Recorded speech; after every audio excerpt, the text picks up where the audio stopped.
Yeah. Good evening. Yeah.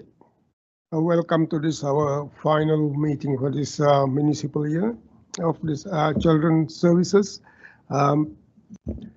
This is a hybrid meeting, and we have some members who are attending virtually.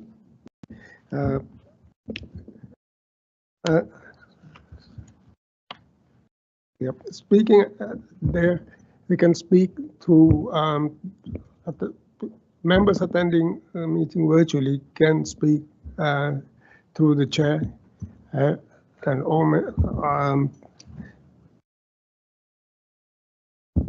for accurate clerking, please speak through the chair and one meeting at a time, please. Yeah. We have in attendance Councillor Josh Blacker, Service Officer Julie Lewis, Director of Learning Standards and School Partnership, deputizing for Robert South, Scrutiny Director for Children's Services. Debbie Gabriel, Head of Service, Adopt London West, deputizing for Joan Dempster, Assistant Director of Children's Social Care.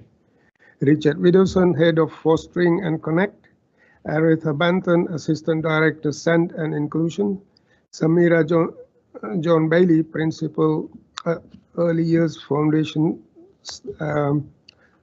Stage Advisor, Quality Lead. Helen Harding, Assistant Director, Early Help and Prevention. Kusuma Faiz, Strategic Project Manager, Early Help.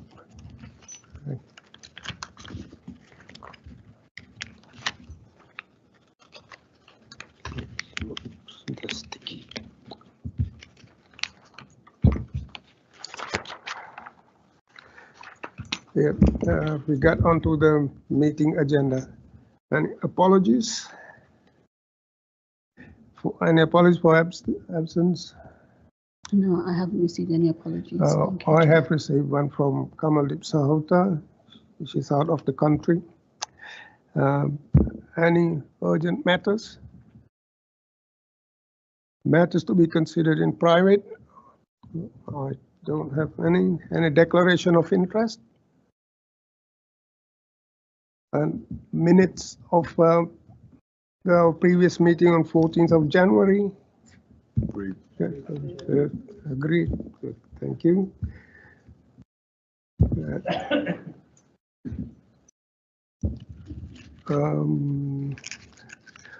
Well, we get onto the substantive agenda now. What I propose is to take item 8 first, as we have a member of public who's attending and got some questions to ask. So if that's okay with the panel, yeah. Okay, cheers. Thank you. Yes, that's much. Yeah. Yes, sir. Yeah, Claire. My name's Claire Wellesby. Yes, thank you. So my question. Just sorry. Just a minute, Chairman. Yeah.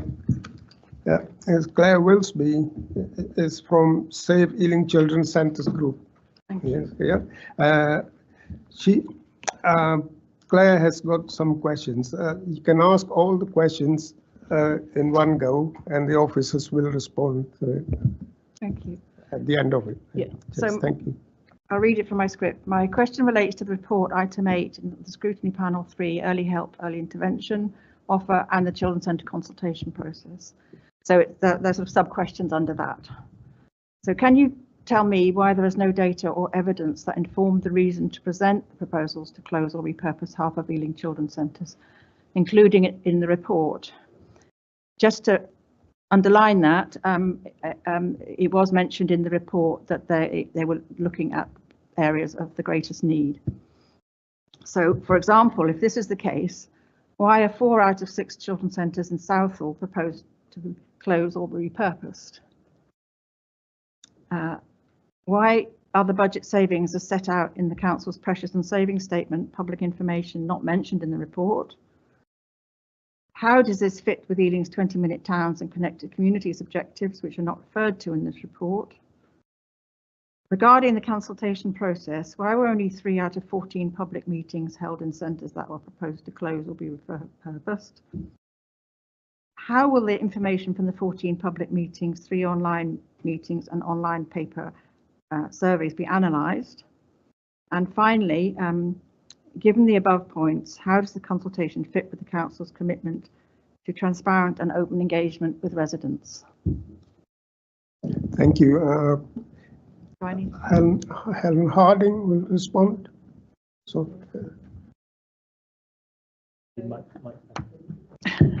Sorry. You can. Oh, yep. Yep, Helen Harding. Thank you. So just to be clear, at this stage we are currently still in the consultation process. The consultation doesn't close till the 27th of April. So no decisions have been made and the proposals are being consulted on currently. In terms of coming forward with the proposal, we look to ensure that each town had an early help offer and boundaries were looked at, thinking about barriers in terms of access to services. The proposals also took into account a review of several data sets looking at the free schools meals, income deprivation, children in need, child protection, and our safe referrals within the early help space. So data on reach, volume and registration data was also looked at in terms of usage of spaces. Outreach was also considered within the proposals, so that would be the current outreach offer, taking into consideration community spaces that we're already delivering a 0 to 5 offer from. These include North Holt Leisure Community Library, Greenford Library, North Primary School and South Hall Library, which both are in the South Hall town, Hanwell Community Library, St Mary's Church, Acton Library and Friary Park Community Centre. In addition to the above, on review, the early help offer, we have the Young Adult Centre, Westside and Bollowbrook Youth Centres for young people to access early help services. Some data has been shared at several of the Children's Centre consultation events held in the communities, and all relevant data will be provided to the decision makers when considering any final proposals that will be put forward. The consultation on improved early help offer has not been savings driven. We are aware that we need to increase the uptake of early help services and that there are families that have been underserved in this space. We know that children's centre spaces can act as barriers to services, and therefore, in line with our Connected Communities vision, we are proposing to increase our outreach offer to further engage with families within the services. There are savings to be made, and this is consistent across all of the directorates in children's and not specifically focused to children's centres. Did you want to add any more on the financial, Councillor Blacker, or? No, I dealt with this question at the full council. I think when there was an amendment from the Lib Dems. Obviously, you know, it's a proposal at the moment. We have to put something in the budget as we do for everything. You know, we budget for a roughly 270 looked after children. If 10 more come along during the year, we don't say sorry, we haven't budgeted for it. We make arrangements as necessary. If we have fewer, we obviously make savings. But so we have to put something in the budget. We'll see what the final proposal looks like as and when it comes to cabinet. Thank you. So the community-led 20-minute neighbourhood framework is looking to guide future infrastructure, services, transport, public realm, greening and economic growth initiatives to stimulate and build Ealing's economy. An extensive engagement programme was undertaken to identify what local people deem important for their 20-minute neighbourhood, and the priorities for each area were pulled together.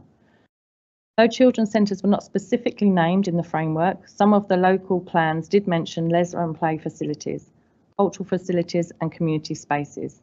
As part of the children's centre consultation, we are looking to work with partners and residents to better understand local need and review how we support this through the early help we build and that we build a more robust outreach offer to complement the 20-minute framework, and review how we use our buildings to better meet local need.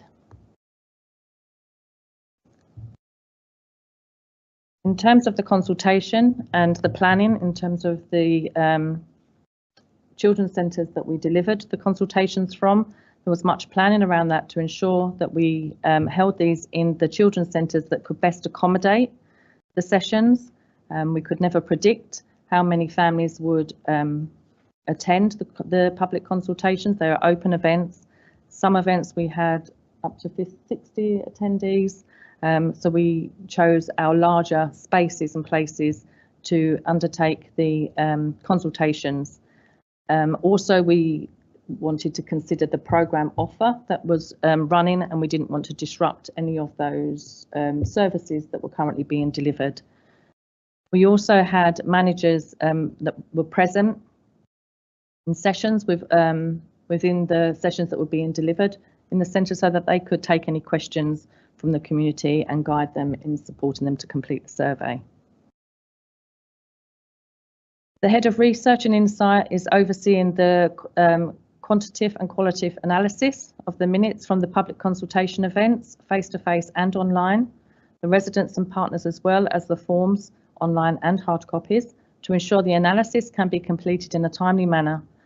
Slices of data at the 1 and 2 month, so 2.5 month mark, we were drawing down to ensure that the work was not left till the end of the consultation period. So through this approach, we have been able to get running overview of what the feedback is saying, identifying overarching themes and subcategories that are coming through.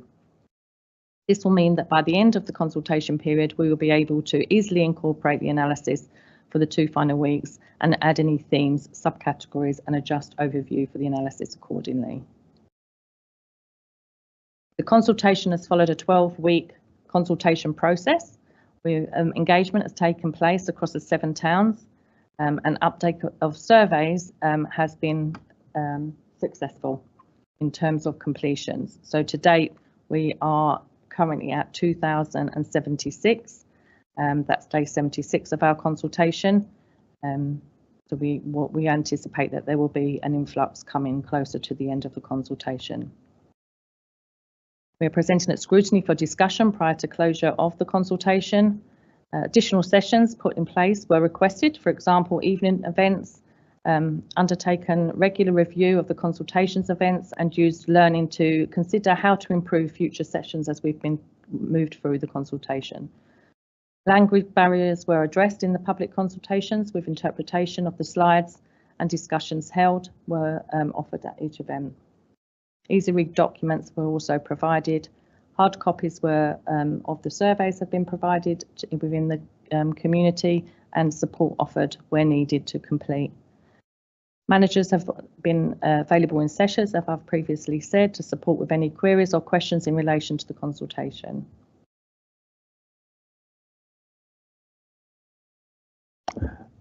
Councillor Blacker, you wish to add anything?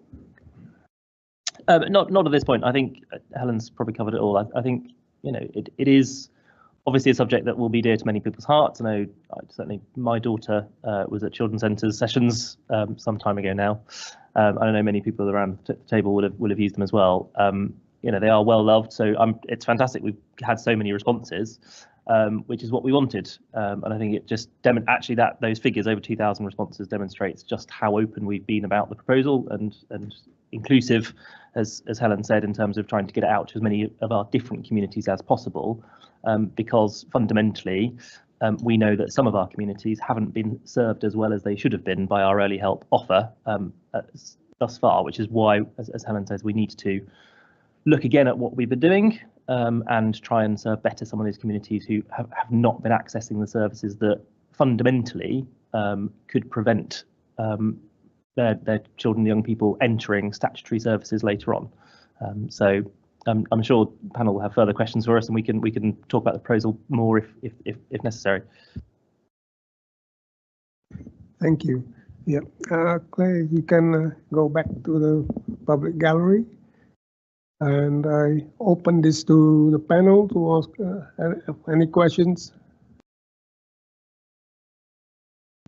Thank you, Chair. Thank you very much, Helen, and thank you very much, Josh, for you as well. Thank you, Claire, for bringing up these questions. I've got one question. You talked about outreach as being major? That for a non-expert tells me that the idea is that you're going out, getting more people to come in and making it not just expecting people to come, but going out and seeking their attendance. Just expand on that a little bit, if you could. Oh, sorry. The children's centres, and I think it's come through from the consultation, there is a real passion for the stay and play sessions that are delivered out of the children's centres. They're also delivered out of community spaces, such as the libraries and some of the community spaces as listed. But there's also a need to do further engagement in outreach. So, for example, having qualified practitioners out in spaces where maybe food banks are delivering their service from, so that we can engage with families, build that relationship and that trust in terms of engaging with the early help service, because sometimes the centres in themselves can act as a barrier. They are a local authority building, and sometimes that is a barrier for some families. So it's about that engagement with families in the communities and looking at how we can continue to develop and grow our services in a way that the communities feel that they're accessible.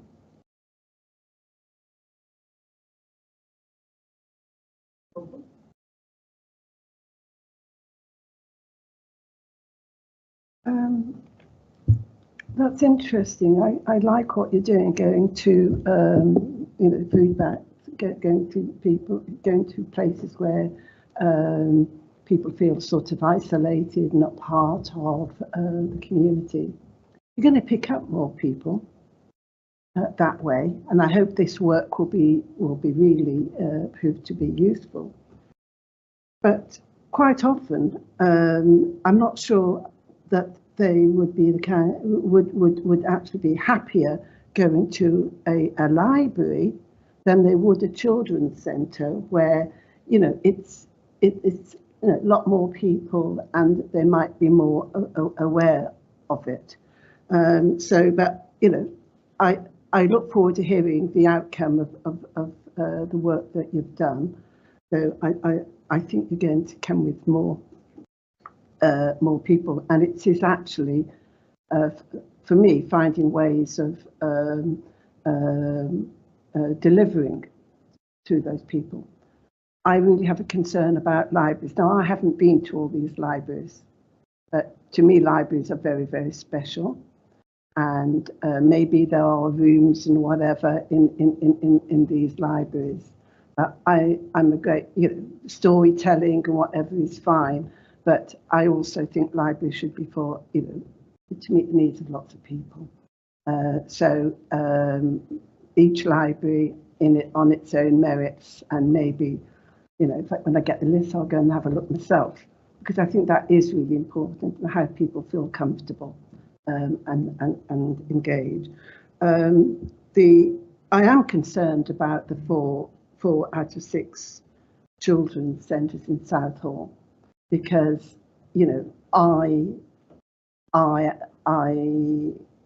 that is a drastic cut. And again, going back to what I've just said, I don't know whether they would want to go into a library or be as comfortable. So I think we're cutting. I'm very concerned about the 4, the loss of 4. And particularly, I'd like to have known or see in the data where you've actually shown that you're considering the health inequalities there. So maybe, I don't know, but there seems to be a lack of data anyway, because I find it difficult to read because I'm not an expert. I'm just picking up from probably experience. So, and also, where is the data of how many children, families use the children's centres? The survey I noted, consultation, it asked various questions. Now, when I looked at it, I could have, when I was using a children's centre and a carer, someone with disability, I could have answered many, many of those questions all at the same time. And I didn't see that facility there. So I think maybe more work could be done with consultation. you know, how you devise it. I also felt that the consultation, you actually showed almost like a preferred desired outcome. You actually gave the information about, well, that isn't consultation. I think we should be responding to the consultation, not sort of encouraging people to respond to our desired outcome. So I don't think it's a healthy consultation. Though again, I admire the work put in, but maybe we can, you know, if you agree and you go back and have a look at it, I think that there could be some more work done on that. Maybe for the next consultation, it's a bit late. Yeah, and now I think I've got some notes about the consultation, but I'll leave that, you know, until you invite me to come back again. Because I met some residents as the carers champion. I went out. Thank you. Yep. Alan? Thank you. So just in terms of the libraries that we are currently delivering from, we do see a really good uptake within those spaces, and I think, as you've highlighted, in terms of we think about our book start and that kind of stay a play kind of reading group within those spaces, I think it's healthy to introduce young people into library spaces and not lose that value of accessing libraries and the wealth of knowledge that can grow out of them. So I think it's useful to take the services into the library spaces, and also adults can take things from the services provided within that space. Through the consultation process, I think it's fair to say there's mixed messages about using alternative venues. People that currently use children's centres have a preference for children's centres, but as I said, the data shows us that the sessions delivered in libraries are also full. So there is a wish to access services within that space. So I think it's not a kind of one size fits all. There's differences within the communities. We have regular data packs in terms of footfall for spaces and places across our children's centres, and also looking at our community spaces. So we do hold that data, and we'll bring that into the analysis, coming out with the final paper being submitted to Cabinet, and that will be provided within there. I don't know if you wanted to take on the round. Yeah, excuse me. just on the kind of the proposal, and again, it's a proposal, not a final decision on the numbers of centres.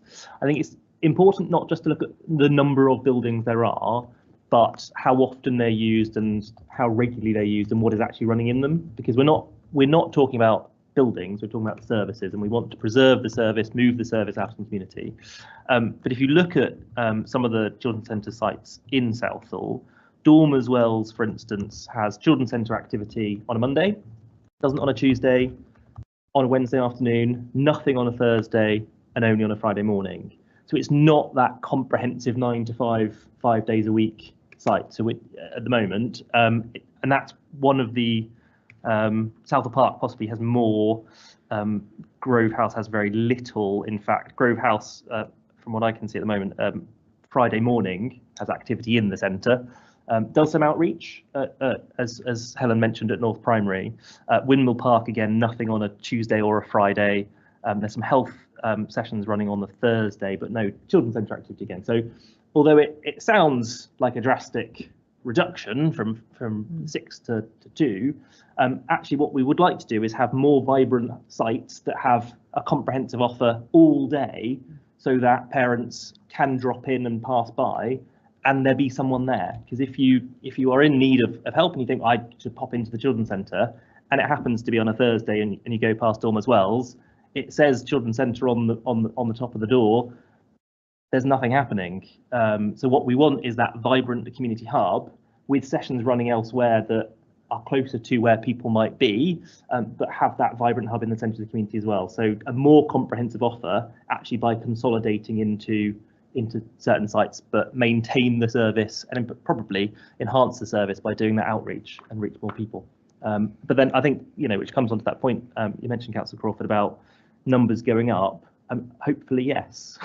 That is, I think, I want Helen's workload to increase, because the problem we have at the moment is we don't have enough families going into the early help service, and they come later on in our more statutory services. So yes, that might be an effect. It is probably an intended effect if we get this right. Yes. Yeah. Forgetting what I want to say about consultation. With children's centres, and the ones that I know, there's often a playground, and this is really, really important. I remember my son actually being able to prove that he could socialise and use the equipment and the cars and the bikes and things, and it was really important, that social activity, interaction with each other, which you can see different. You can read it different things from that social interaction than you do actually in a more organised place, which might be after story time or whatever. So how is this going to be, do you have the capacity to have outdoor play attached to these libraries? Thank you. So not necessarily attached to the libraries, but something we do want to grow in terms of the early help offer is we know that there is a gap and a need for some families. We have the 0 to 5 offer, and then we have the adolescent offer, but there is that gap between 5 to 12, I guess. And what we are looking to develop moving forward, particularly in terms of thinking about our outside spaces, is working in partnership with our youth services and taking some of our activities into the park spaces, which also introduces some of the families to the park spaces that they may not have previously been aware of or utilised, and kind of building up that community resilience in terms of encouraging families to use some of the spaces that are available to them within the communities. So it might be that the session within the library absolutely is more of a focus session, but we also have activities within some of the other centres where there is an outside space, but also growing our activity within communities in the green spaces, including youth services with that, so families can access services and not be restricted, particularly in the holiday periods, because we know that that's a time for families when they're unable to get out because they've got children of various ages. So it would again be a blended offer in terms of what that would look like. Just one question. Our weather, going into parks, getting families from the libraries, invite them. Who do you really think the take-up is going to be good when it's raining, like today, and as it starts getting cold and up until sort of April? I'm very interested in this play, outdoor play activity. Absolutely. Sorry, Chair. Thank you. And it's weather permitting, as it would be if we was in a children's centre. It would be weather permitting if they could go out and use the outside spaces. So yeah, unfortunately, the weather we have here is the weather we have here. But when we have good weather and we can access those spaces, absolutely we would be. Thank you, Councillor. Councillor Glenn. That's good. Thank you, Chair. Councillor Bracker brings up the point that this is about consolidation, and that makes sense in its own logic. But of course, the obvious question after that is transport and access. That assumes that everyone's got equal access and has equal transport opportunities. Now, that is a concern that's raised generally. Can you talk to that? Helen might have more to say, but again, I can refer you to that point that we are not only going to be running services from those sites. So it is very much, we're consolidating what is running in children's centres into those buildings, but actually running more outside of those buildings. So the work that we do at Dominion Centre, the work we do at the libraries, the work we do at North Primary School, doing more of that, and working with partners, so voluntary community sector in their spaces, for instance, so that we can have a service running closer to families, closer to the families who need it at the most, who are currently underserved, because we are waiting, as I think you said earlier, waiting for them to come to us. And some of the families that we would really like to see are not coming to us. And I think I'm going to get the numbers wrong. I did quote them at full council. When you look at the number of families accessing our children's centres, at the moment across the borough, it's something like 65%, give or take a few percentage points for accuracy, Chair. When you look at the families who are represented in our statutory services, it's only about 24%. Helen's nodding at least. You know, so that kind of massive gap is what we are trying to fix here, because many of those families need not be in our statutory services. Their children need not have speech and language difficulties. We could have picked that up earlier. So they could be doing better at school. They could not be, in the end, becoming looked after children, because we could have provided earlier help to keep that family together, get that child fulfilling the best potential and having a fairer start in life. Thank you. Any other questions? No? Yes. Thank you. So yes, yeah. I have a concern about, I've mentioned the library, the lack of outdoor play space, religious venues, and I've spoken to quite a few residents who've known me over the years as the carers champion. So religious venues, you know, are by their nature exclusionary, and many would not feel welcome accessing services in this type of venue. I've had colleagues who've not liked to have meetings and shown their concerns, you know, holding meetings, ward panels, and in churches. Though I am aware, like the EASE programme, excellent work is being done, and that's because the church is quite big and roomy, and yeah, haven't they done well? Similarly, hostels have a negative reputation, and many would not wish to access a service here. I visited hostel, Stay Club in Acton, who, you know, a lot of people, it's quite close to the EASE project, and it's noisy. It's not very welcoming. Certainly didn't welcome the councillor when I introduced myself. It's not welcoming.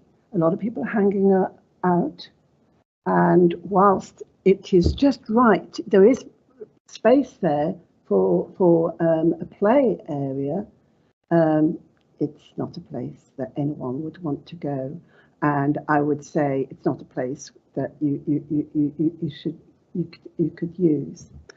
So again, I don't know other places, so I hope you can bear that in mind. And then digital services, I don't think they should replace in-person services. There's, you know, a lot of our residents and the cohort that we are all keen to capture, they may not be able to afford or a smartphone or have a computer, and that's a problem with our children, not being able to do their homework, and the experience we had during COVID. And particularly doesn't meet the needs, that wouldn't meet the needs of children who are vulnerable or have additional needs. And also, whilst digital services can sometimes be very useful, they cannot replicate the range of support offered in person or reflect Ealing's diversity. So there's, you know, I hope you can be very sympathetic to what I'm saying. And also many people, including my home, we don't have reliable digital connections. We can't rely on being able to use or have meetings next to a railway and a lovely company called Quattro. So it can get very noisy as well. Thank you for your time. Thank you for your patience. Yep. Want to respond? Yeah, thank you, Councillor Crawford. Absolutely, in terms of safe spaces and hostels, we've heard through the consultation families' voices around their views on some of those spaces, and that will absolutely be captured within the.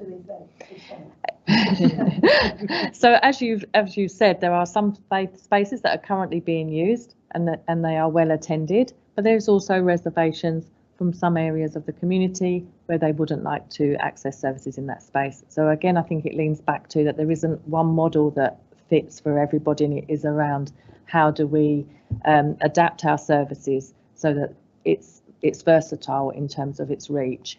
And again, in terms of digital, through the consultation, we've heard some pros and cons for that. Absolutely, you're absolutely right. It shouldn't replace the face-to-face, and we know the importance of that. And again, through the consultation, we have heard how it really supports people's mental well-being in terms of that connection within communities. But we've also heard how some digital, whether that's webinars or online sessions around some parenting, maybe in the evenings, or thinking around sleep deprivation. So some of the families were saying that they might not want to come in to hear how they can manage that. Some may want to, some may not want to. So I think it's about the work continuing in terms of hearing the voices of the communities, how they would like to work with us to develop the services moving forward. I think there's always a for and against across the board. So we'll just do our best to respond to that. Thank you. Any? Yeah, sure. Just to comment on this.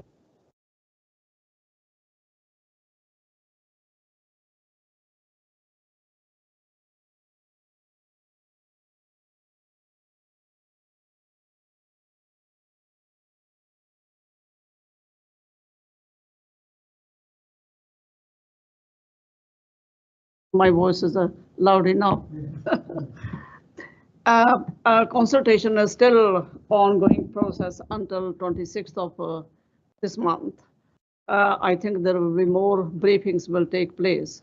So I was quite happy to read this report, and I didn't have any questions to raise anymore here.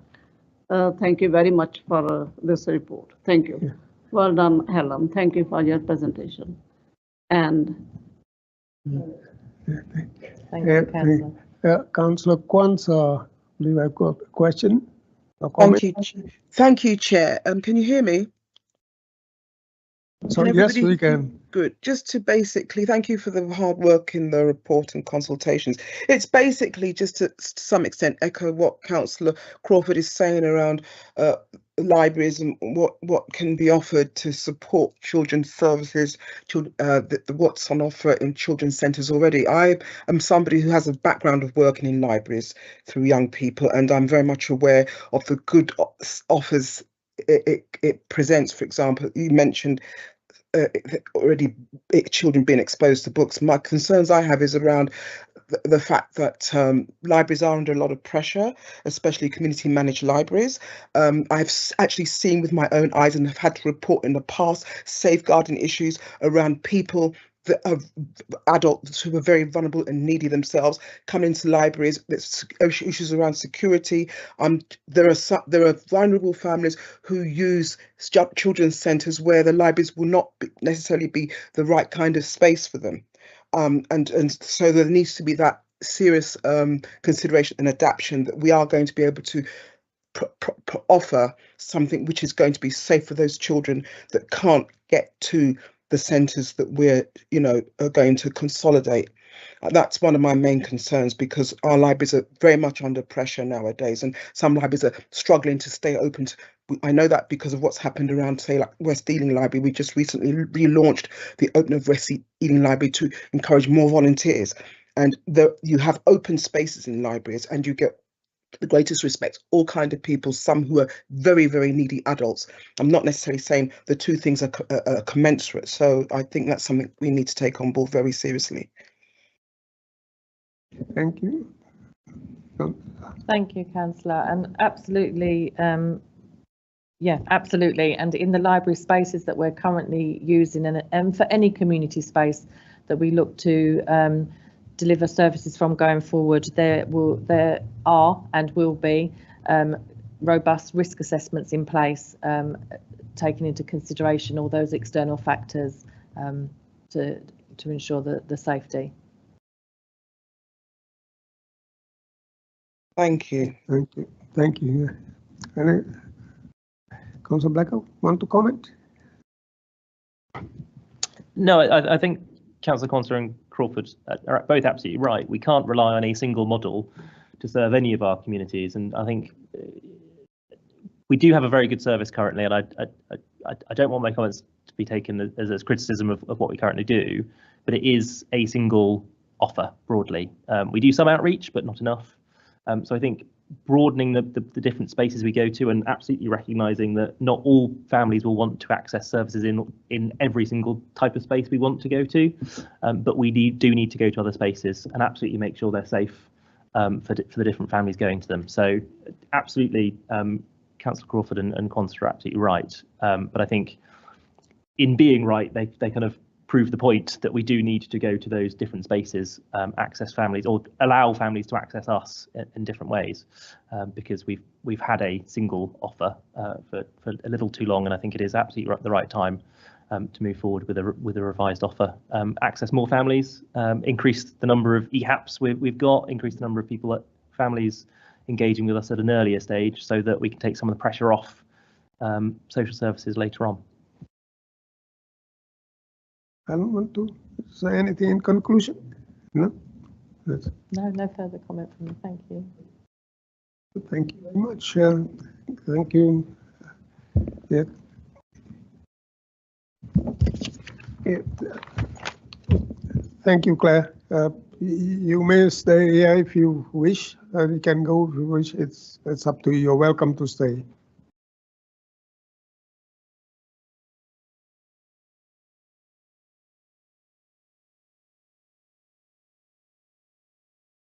Yep. Yep.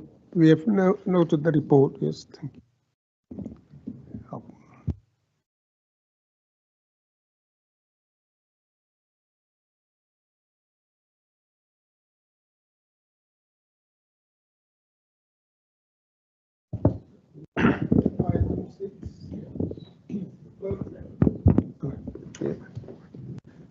The purpose of this report is to update the panel with information about position of local authority in relation to adoption and permanence for children who are in care of the London Borough of Ealing. This report is intended to highlight to the panel the progress made within the Borough of Ealing to achieve permanence for looked after children through the routes of kinship or care adoption.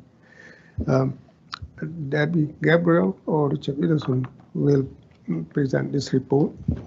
Yeah, so I present on behalf of Joanne, who couldn't be here today. I'm going to start and just give a brief overview, speak specifically about special guardianship orders, and then hand over to Debbie, who will speak in regard to adoption. The purpose of the report has been said is just to give an overview and a highlight report of where we're sitting with statistical neighbours, London and nationally in terms of our performance. Included in the report is kind of the broader national context and the framework, which is the Children's Social Care Framework. So that's kind of goes back, if you think, to the underpinning of that is right back to the Children Act 1989. And there's always this overarching kind of mantra and thing that we need to do is that where it's unsafe for children to stay or return to their birth family, the next best option is always, or should be, to be explored is their actual kin, people that are in their family or well known to them already. And if you can't do that, then you need permanence in another route, which would be through adoption. And kind of intertwined with that, so you've had different national reports, and feeding into that is obviously the framework I mentioned, but you've had stable homes built on love, and it's that going back to how the government nationally looks at that. And we've had in late 2023, the kinship strategy, and then last year we've had the national guidance. And I presented here before, and we're looking at our own offer and what that is for kinship carers. But the government are also consulting on the way forward for kinship payments and how we actually support carers, because increasingly in this climate, people are having hardship, there's pressure on housing, people's incomes, and essentially the government are looking at piloting a kind of allowance for kinship carers so that those special guardianship arrangements, when we step away, can actually endure. To give the local context, I put it in the report, we do have, not all boroughs do this, but we have a dedicated kinship team. So that's a team of managers and assessing social workers that will go out and engage with family members, friends, and look to, when we're in situations where we think that maybe an alternative care arrangement is needed and possibly in the long term, those officers will assess those families and determine whether they're suitable. And that also involves doing statutory checks, such as police checks, if they're known to other local authorities, our local authority, and thinking about the suitability of that.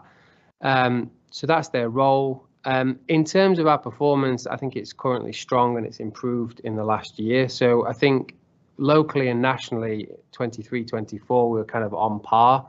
But if you look at already when this report was written, probably 4 or 5 weeks ago, we were exceeding last year. So we've done 18 special guardianship orders as an outcome of a permanent outcome for care proceedings. And if you look at that, it's 12% up from 10% last year. That's the outcome of the proceedings being to special guardianship, and it's exceeding the national average for 23-24, which was 10%. And I know we're coming to the year end, or we've just come to that, but I would know that even in that very short time, we'll have done another couple of special guardianship orders. So you expect that to land around the 20 mark. As I say, I think the next steps are to look at our actual offer, because different boroughs will do different things in terms of what we offer beyond, because we do means tests and think about a family's circumstances post-order and what they might need. And that's a holistic offer of support. But essentially, social workers are stepping out of their life, and finance will be a key part of that. So I think the next step is to think about our actual offer and how that ties in with other boroughs. And obviously, as I said, the government are looking at that as well. I think the trend in looked after numbers is going down. So previously in Ealing, it's been 330, it's 271 at the moment. And happen to know it's very close to that at the moment. So it's sort of stabilizing around that mark. But as I say, there will be still a need, because people will have these situations where children are at risk, and we will intervene. But I anticipate that the number that will end at a kinship arrangement, which isn't a care order, it's going back to their family under a special guardianship order, should increase, because that's the national trend that we want, where the government's going. But the support has to come behind that, and that's what Ealing will need to think about. So I think, in essence, with special guardianship orders, we're doing well.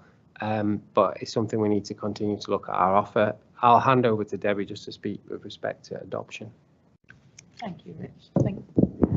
Thank you. So the numbers for adoption by nature are very small. They will always be small. Last year, as it says in the report, there were actually only 2 children placed. However, this year, in the year we've just finished, 24-25, and we placed 6 children. So we currently, right now, because we placed another couple at the beginning of this month, we have 8 children placed for adoption and 2 in early permanence placements, which means they're placed with foster carers who are also approved as adopters. We also have another 4 children who are ready to be placed. They've already been matched or linked with a family, so we have identified a family for them. And we have a further 3 children who we are currently looking for families for.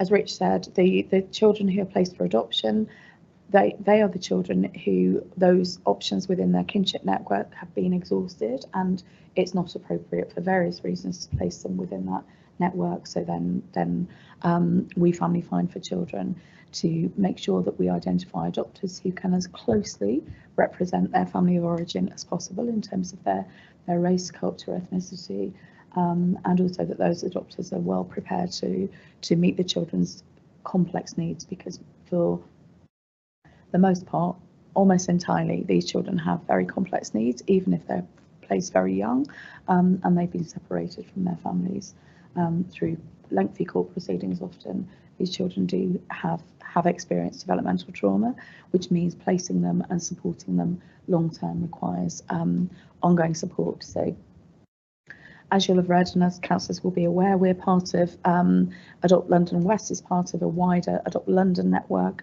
a partnership across London, and we work very closely together with our other partners to deliver a range of services to adopters that we simply couldn't do back before we became a regional adoption agency, because each adoption agency was very small and therefore by nature limited in what the support that could be offered.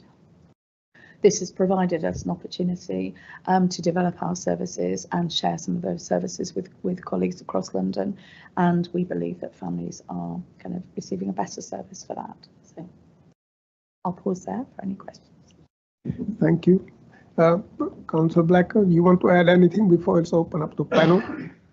No, I think that covers it. I think certainly Rich has mentioned the work going up national government. I think the Children's Wellbeing and Children's Wellbeing and Schools Bill is a good place if members want to have a look at just kind of the statutory footing that the kinship offer will be put on, which I think we would certainly I would wholeheartedly support, and is an excellent thing, because as Rich said, you know, placing children with those who already know and love them is far better for everyone involved. Thank you. Councillor Coltier. Yeah, thanks, Chair. The question while I was reading this report came to my mind about the kinship. As we know, if family members are not around, the child can be placed with the next of kin. The risk factors, I think, must be assessed before you consider kinship. Yeah. So how do you then provide any ongoing assessment on this child, of what age group we are talking about here? Leading to that question is, as Debbie mentioned, about the guardianship and adoption. These processes are quite lengthy to go through. Takes 6 months or a year, or probably sometimes more than that. I would like to know about the risk factors. Then I know about the adoption and the guardianship process. Yeah, thank you. I could probably speak briefly about the mechanics of it. I guess there will be families in the community where we call it private fostering. So separate to this is where, for exceeding 28 days, a member of your family or a friend might, for whatever reason, look after your child, and we're trying to raise awareness around that so that there's scrutiny and there's oversight from social workers. In the context of this report, that's equally as important. But when we get so gravely concerned about the care that a parent or both parents are giving to a child, whether they're unborn or they're right the way up to 18, you would try and do a public law outline and a child protection way of working. So you would engage their solicitor, you would do all that sort of thing, and you would try, before going into care proceedings, to say, these are the concerns, these are the support that we can offer you, please come on board with us. There'd be lots of monitoring and support, and hope to avoid going into care proceedings. But as part of that, you'd be saying, if this doesn't work, who in the network, the grandparent, the aunt, the uncle, the friend, could do this? You would encourage what we call family group conferencing or family network meeting. So you're bringing everyone together and saying, these are the worries we have. How can you help now practically? But if it doesn't work, can you look after this child? And the viability assessment that's mentioned in the report is a bit of a gateway assessment. So a social worker is meeting with you and saying, could you take on the care of this child? And you talk about what are the risk factors. I guess for any parent, there could be a number. So their own parenting and how that's influencing, and the trauma that Debbie mentioned that might be manifesting in their own parenting. But they could have a number of issues like mental ill health, substance misuse, neglect, a whole spectrum of issues. And some of that could be evident in the grandparent relationship or other things, and it's how they might police or support if that parent is then becoming problematic in the time that they want to spend with the child now and in the future, because we want to foster that relationship, but we also have to have safeguards around that. And the viability assessment is really to say, if we needed to place now, could we do that? How safe would it be to do that? And that's why we would run the police checks, full DBS checks. We take references from other people.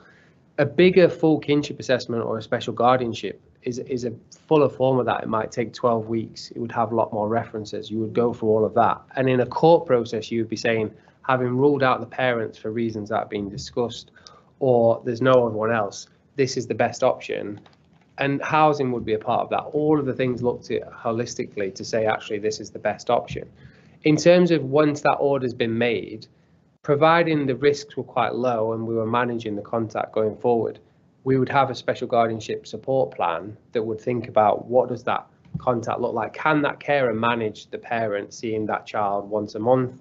Where would the venue be? How would that be managed? What would that parent need to do in the next 2 to 3 years to change their lifestyle so much that they could potentially be assessed again?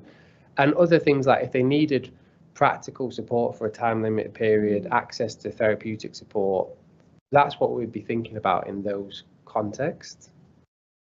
You said order is made by the court or by the? Yeah, so the court, once, if you or the child protection day. You would go into the court arena, family court, and say, we're so gravely concerned, we need this child not to be in the parent's care. And if the court agreed with that, they would usually give an interim care order, which gives us a period of time where we're sharing that parental responsibility. But ultimately that parent needs, that child needs permanence. What's their plan until 18? And if we think on balance the best thing is to be with a grandparent, an aunt and uncle, we would say please bestow or give us a special guardianship order to that parent, taking on that care. And that would be laid down and they would have overriding parental responsibility until the child's 18. Right. So, sorry, Chair. So when do you close this case? If the child is well settled with the grandparents or next to kin, whatever it is. So when do you discharge this child from your books, from social services? Or do you keep these cases open? You can. So there's two parts to it. I guess the network would be informed in a child's network from universal services. The school health would know that that would be the outcome. I think there are cases where, for instance, we might stay open just for the contact centre provision for a year so that that child's got structure in terms of seeing their parents if there are risks around it. The special guardianship support plan kind of speaks to what we'll provide, but there's an advice line and your team have an offer. I don't know if you just want to briefly summarise that. Yeah. So families, we offer a special guardianship support service as well as an adoption support service in Adopt London West. So we have a range of support services, therapeutic parenting classes, kind of support groups and various things that we offer to special guardians. So we would, as Rich says, the community around the child, we will make sure that we are known to them and we'll offer our services and support to the grandparents, so aunt and uncle, whoever the special guardian is. We can't kind of continue to offer a service unless they agree, because by then, as you say, the order has been made and they have, as Rich said, overriding parental responsibility. But we try and make it so that families do want to keep in touch with us, and very much like Helen described in the report earlier, the early help. So that's what we're trying to do, to make sure that we support these families to stay together, and that we support the special guardianship arrangement and offer a range of different options for families. Thank you. Just follow on from that, on paragraph 14, so I'm only interested in the bit that says usually prospective carers resides overseas. Yes. That's a bit of interest. So the vast majority of officers will operate in Ealing or nationally in England and assess those prospective carers. But I guess with the diverse nature of any London borough and Ealing, we'll have lots of prospective carers that live overseas. I think the difficulty is every country will have their own specific rules about practice of social work. So some countries will allow a kind of reciprocal arrangement where we can travel there, we can assess and give a recommendation. But many countries, probably rightly so, have their own regulatory bodies. And we would usually conduct some kind of initial viability over the phone, potentially with an interpreter if needed, and see whether it sounds viable. And then we would have to recruit a specific in-country independent social worker to complete that. There's also ICARCU and certain European nations, for example, where it has to be done very technically and it's through an agency, and they would then give an in-country report. But ultimately, that's still presented to the judge or the board of members of the magistrates to say, on balance, we think this is best and this is what's been done. But we'd have to go and be assured that that child's place where they'd be living, they'd be seen, there'd be photographs, and we'd be thinking about the specific risks with any particular country or an area in a country, and making sure there's not political unrest sufficient that it would mean that a child could not be placed. But it's not a huge number, but it is significant in terms of that work. And we have placed children overseas this year. Thank you. Yeah, Councillor Crawford.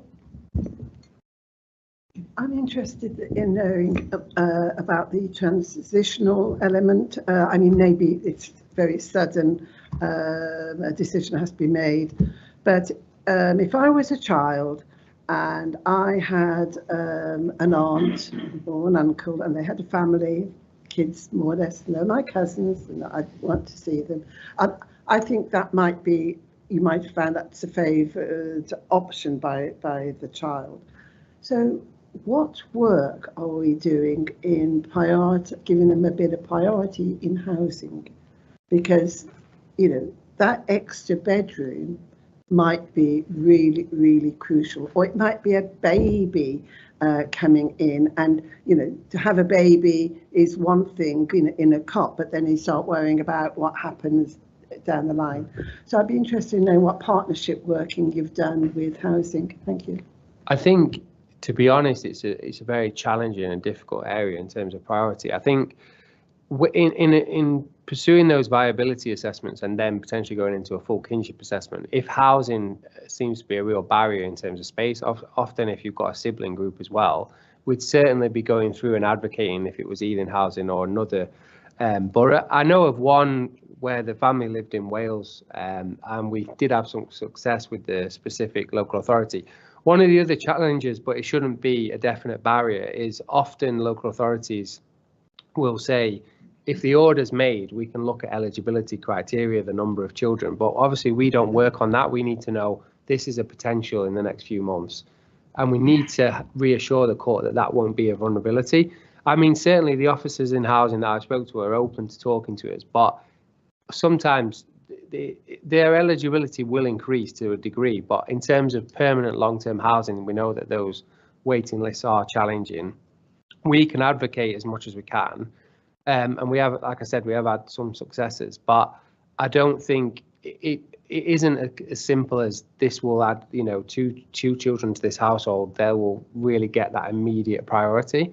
But as I say, we do advocate as much as we can and work in partnership, because I, for instance, know my counterpart well in housing. We have regular dialogue and meetings, and there's examples where we get the advocacy later down the line where they may be on a long waiting list in hostels, and we're responding to that and giving advocacy and advice. Again, the team that Debbie mentioned, Milena, one of the officers, the team manager, is doing lots of that advocacy and joint work to try and work in partnership and look at options. It might not be as immediate as long-term housing for that family, but a reciprocal arrangement, or what would need to happen for them to get a swap, or what would need to happen for them to have still a hostel or still temporary accommodation, but slightly better. But obviously in the mix is trying to keep continuity of school. These children, as you say, might have moved before. And on your first point, wherever we can, you want to help and prepare, and for that child's preference to be, I love this aunt, I've spent lots of time with them, what support would that aunt need to go there, hypothetically. But sometimes, very unfortunately, it is as immediate as something really serious has happened and we need to do this in an unplanned way. But certainly when we're in a court arena, we're looking at that child's wishes and taking everything into account and trying to introduce them.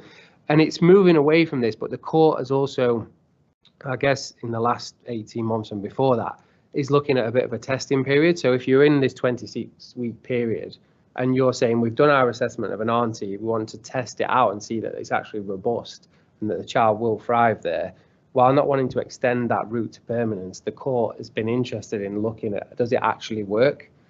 Is it actually viable? Even with young babies, because we're saying we're introducing a new child, can this work? And then give the order. I think the old practice used to be play straight away, overlay a supervision order, so keep the local authority involved for a year, But for children that do well, that's kind of overbearing and doesn't need a social worker's visiting all the time. So it is a constant balance.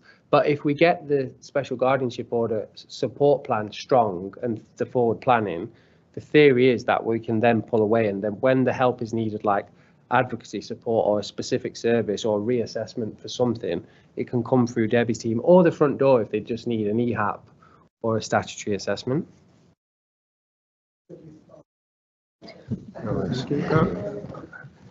Yes, Councillor Glenn. Thank you very much. Yes, that was a very good response. I've got it all down. You've mentioned there's a kinship offer that's in discussion at the moment, and there's an allowance, potential allowance for kinship carers. This is a tricky one for you. What do you want? So next week, I think it's next week or the week after, there's a government event where an engagement event looking at this pilot and how that might work. I think I can't give you the specifics, but you just look at the parity of different boroughs, and we need to think about, I mean, if you've been a foster carer, for example, and you then, as in a statutory foster carer, not a family member, and then you take on the care of a child till they're 18, the statutory guidance around that for special guardianship orders is that they should be paid the same amount they've been paid as foster carers for 2 years minimum. And in certain instances, we will match that too for kinship carers. But what we generally do is say, what is your income as a family, and what are your incomes outgoings? And there's a sort of methodology that all local authorities use to say this is the allowance that you would get going forward.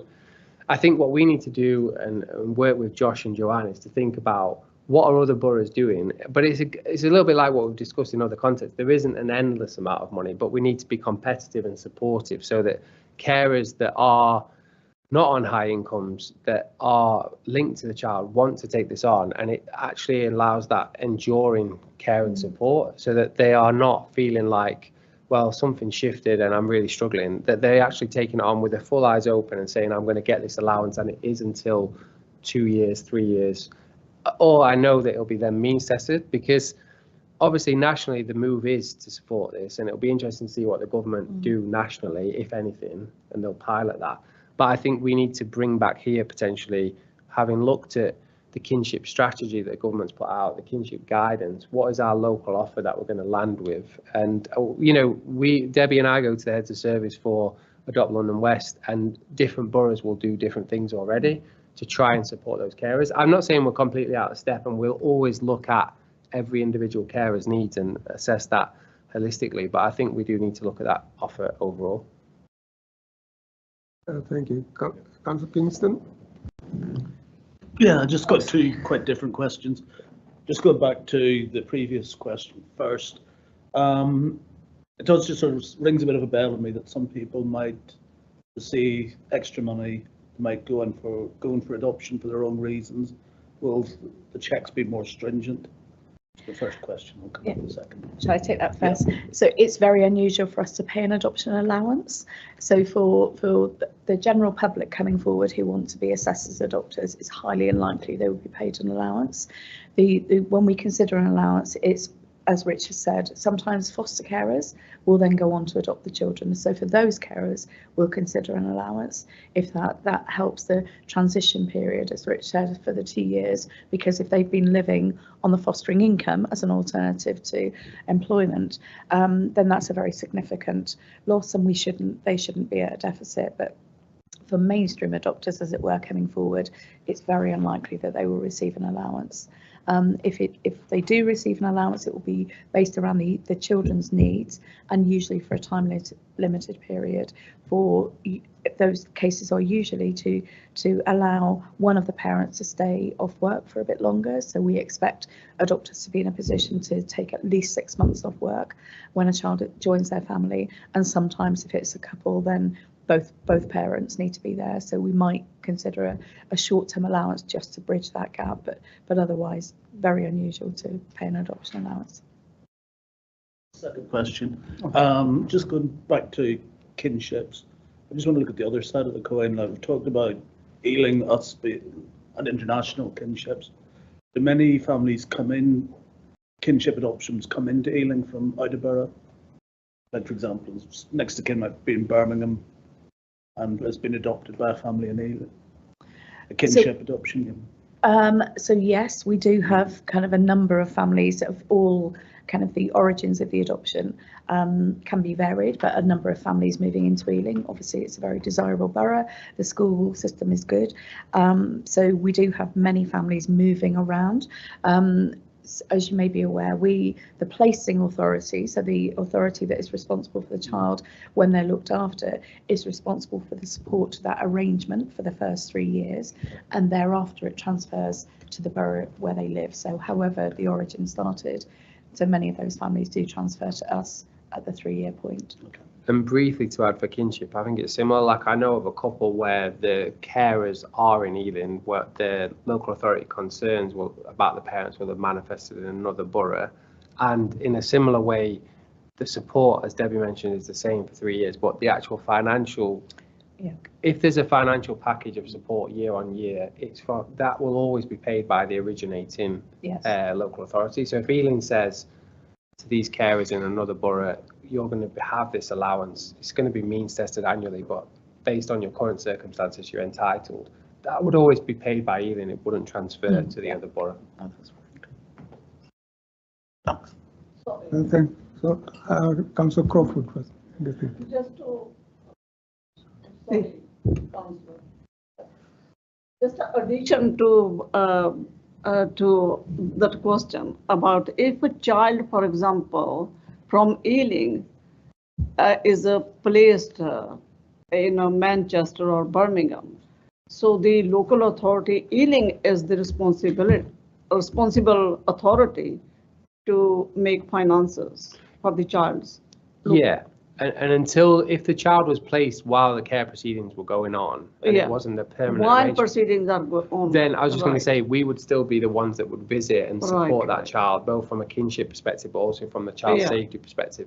But if the order was made a special guardianship order, it would still be Ealing for 3 years in terms of support, and ongoing financial support, if agreed, would originate and stay with Ealing. So that is statutory responsibility. Yeah, if we've said we will pay an allowance for a period of time, but that's always means tested and look at their particular circumstances. All right, thank you, thank you, thank you. So I'm just continuing with that, is actually what you've just ended up saying.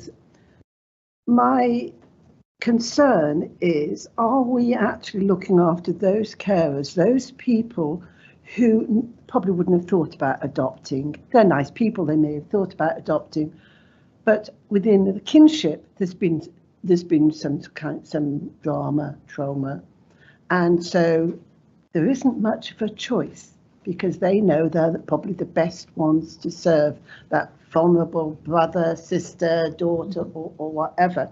So they've been put into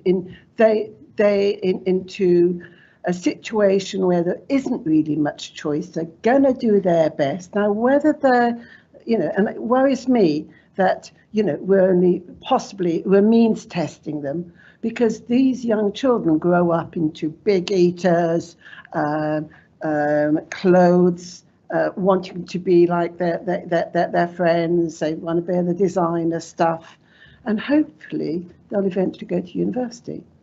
If successful, if they overcome, lots or further education or whatever, and that costs money. That costs a lot of money to support, the rucksacks full of books and whatever, the PE. So I hope that we can do a recommendation here, Chair, sort of looking at how we can enhance what we're giving, what we're providing, because they're not foster carers, and to have just, and also to be means tested.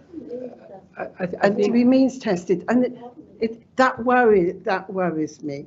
Yeah, they'll say no, they don't want the help. I think certainly when they're being assessed, so when they're approved initially, you have this 16-week period, and they will get the fostering allowance like any other foster care, and they would go to the fostering panel. But during that period, the child is looked after. If the child was looked after for whatever reason for a very long time, their eligibility for leaving care services would change. So that would kick in some of that. That wouldn't be all of those children. And I think we're trying to be as equitable and fair, and this is what I was saying, alluding to, is that we do need to look at our kinship offer and look at what other local authorities are doing to say, if in your family you've had to take this on, what is a fair offer for an initial period and then a means tested annually like we're doing. And you have to look to the special guardianship order guidance and procedures that exist, that's been there for a long time, and then look at what other boroughs in similar circumstances are doing and see what we can feasibly do. But certainly where people are coming forward who've got very low incomes, and this is a big impact in terms of taking on a sibling group, something that they weren't expecting, we will look at that and hear that, and that would be done through the court as well, in that they would have legal representation, because anytime we put forward a special guardianship support plan, we pay their legal advice and they go and get independent advice, and they'll come back with, actually, we don't think this is sufficient, or we want to look at that. So I think some of that scrutiny is there, but I do agree that we need to look at our macro strategy. And the guilt of the young person. That happened to me. I had to leave home when I was quite young, and it was the guilt, the expense, and worrying about the disruption and whatever. So I think for it to be sustainable, and it worries me with sort of looking at means testing. What if you just on the other side of it, you just miss out and all that.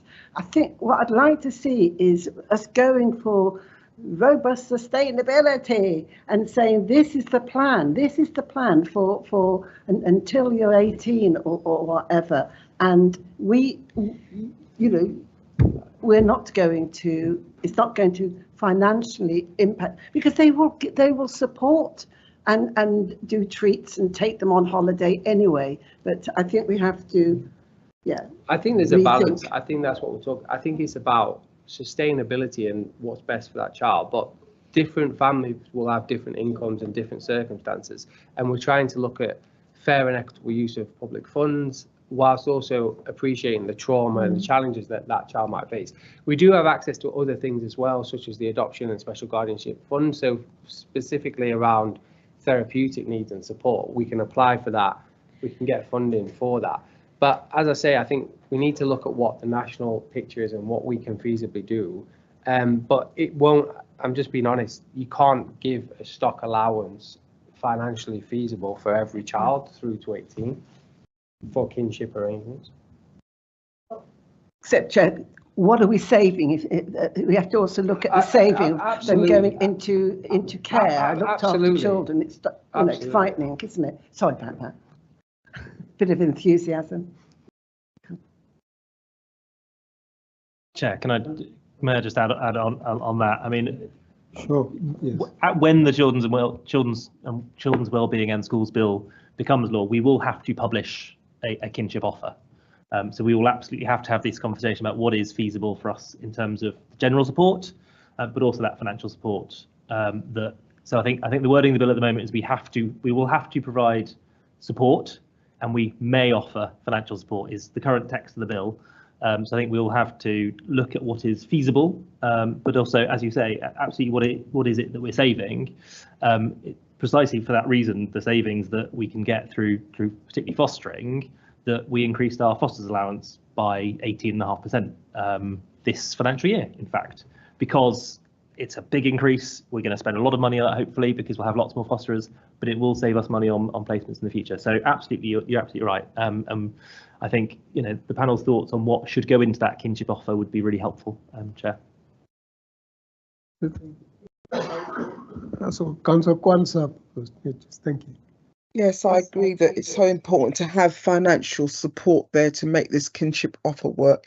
And of course, I totally agree as well with Councillor Crawford's point about sustainability. I would just like to also suggest, wherever it's needed and necessary, cultural competency training with partners so that they're aware. I've come from a background of being privately fostered, and I certainly support, as you know, many of you, certainly Councillor Josh Blacker, I love that concept of the Akan saying, it takes a village to raise a child. The idea of collectivism is so important. It includes children's voices as well, but it's so important to have cultural competency, so that is factored into, you know, organizations working with families, so that the children are feeling empowered to be with their families of origin. I think that's so important, and I'd like to hear people's take on this. Thank you.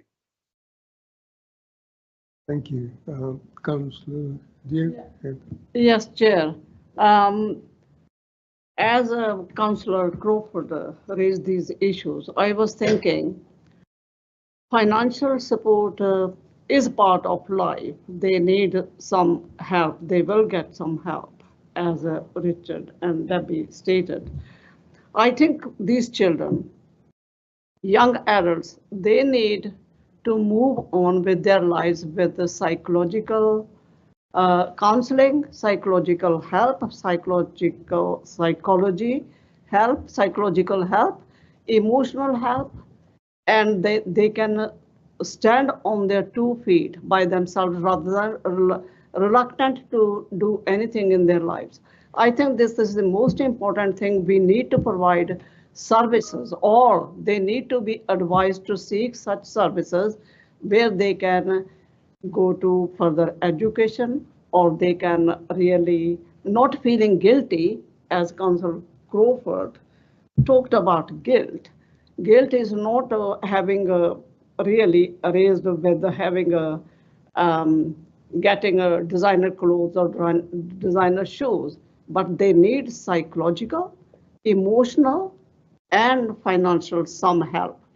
And they need counseling so that they can move on in their lives rather than they're stuck into the rut. Yeah. They can't move on. Chair, we need to come back and answer Councillor Qantas. Yeah.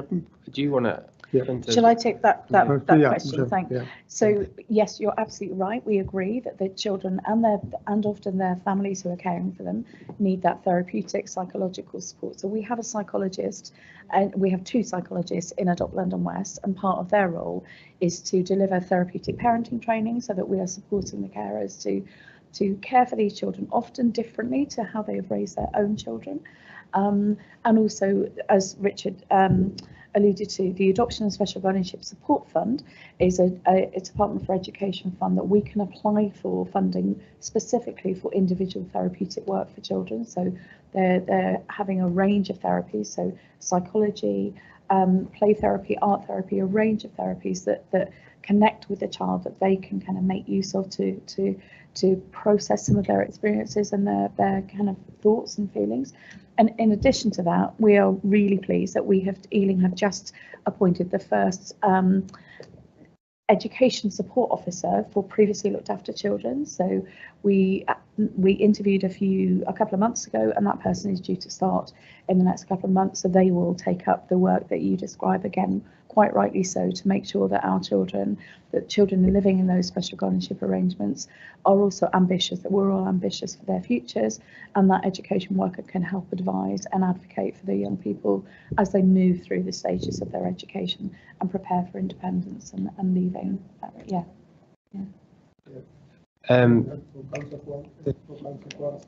Yeah, I think your question was about different partners and social workers having cultural competence and being proficient in being able to understand a child's needs specific to their culture, their ethnicity, and where we're placing. You would always try to place with a family member with the same ethnicity, but if they didn't have the same ethnicity, if they were dual heritage, or they had a completely different religious or ethnic background or ethnicity, I guess it's about our officers, our social workers will have that baseline training. They'll have annual training that the council offers in terms of cultural understanding, awareness, and then specific to specific cultures within that. And we would work in partnership with schools, with health, in understanding those specific needs and trying to meet those. And with adoption, I think there's specific initiatives where we're trying to encourage ethnic groups or people that different ethnicities who might not have been kind of adopted before or felt able to or felt excluded, and there's specific work on that.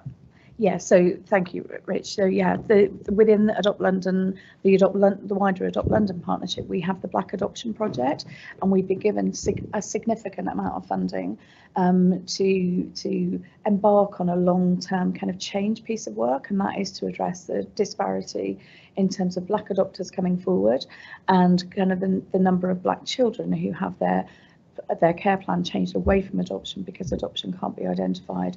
And within that work, there's a whole range of work going on with young people themselves. So there's 2 young people's groups and also a parents group. And the parents group are setting up, have set up a support group for other Black adopters who are coming through the assessment process. And there's a kind of learning element to the project too, and research. So we currently have 7 pilots kind of starting within that project. And I guess, so while that's is specifically around adoption to try and address that disparity, the learning from that project and how we're managing the engagement with the community can definitely be shared for other kind of community groups, for special guardians. And we also, in answer to a previous point, the Special Guardians also have access to Kinship, a national charity that we jointly fund to make sure that families caring for children in any of those informal or formal kinship arrangements have additional support from a specialist voluntary agency. So. Thank you. I don't have any other question. Councillor Blacker, you want to say anything in conclusion? No? Thank you very much. Thank you.